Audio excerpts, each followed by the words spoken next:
सरकार में लाभ के पद को धारण करने वाले व्यक्ति को अयोग्य मानने वाले मानदंड क्यों तय करने पड़े?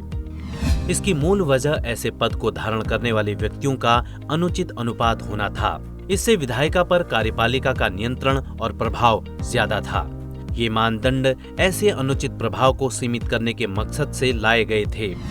हालांकि कार्यपालिका और विधानमंडल के बीच प्रभावी तालमेल की अहमियत को देखते हुए मंत्रियों और कुछ प्राधिकारियों जैसे कुछ अहम पद धारकों के मामले में अपवाद की जरूरत महसूस की गई है। यह सिद्धांत संसद सदस्यों और राज्य विधानमंडलों के सदस्यों के संबंध में भारत के संविधान के अनुच्छेद 102(1) क और 191(1) क में शामिल हैं। लाभ के पदों संबंधी संयुक्त समिति में 15 सदस्य होते हैं। 10 सदस्य लोकसभा और 5 सदस्य राज्यसभा से चुने जाते हैं। समिति का सभापति समिति के सदस्यों में चुना जाता है। समिति के गठन के बाद यह समिति लोकसभा के भंग होने तक कार्य करती है। सभी पहले से मौजूद समितियों और इसके बाद गठित की जाने वाली समितियों की रचना और स्वरूप की जांच करना, जांच की गई समितियों के संबंध में यह सिफारिश करना कि किन पदों के कारण अयोग्यता होनी चाहिए और किन पदों के कारण नहीं।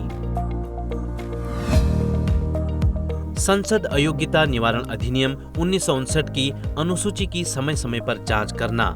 समिति संसद सदस्यों, केंद्र और राज्य सरकार के मंत्रालयों या अन्य संस्थाओं से लाभ के पद के संबंध में मिले किसी भी प्रश्न की जांच कर सकती है।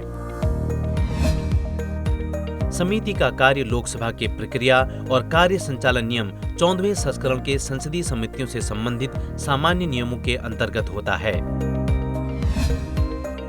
प्रतिवेदन का प्रारूप समिति की ओर से की गई टिप्पणियों के अंतर्गत तैयार किया जाता है। समिति के सभापति के अनुमोदन के बाद प्रारूप प्रतिवेदन के समिति के सदस्यों में परिचालित किया जाता है। प्रारूप पर कार्यवाही के पश्चात इसे लोकसभा में प्रस्तुत किया जाता है। साथ ही राज्यसभा के पटल पर भी रखा जाता है।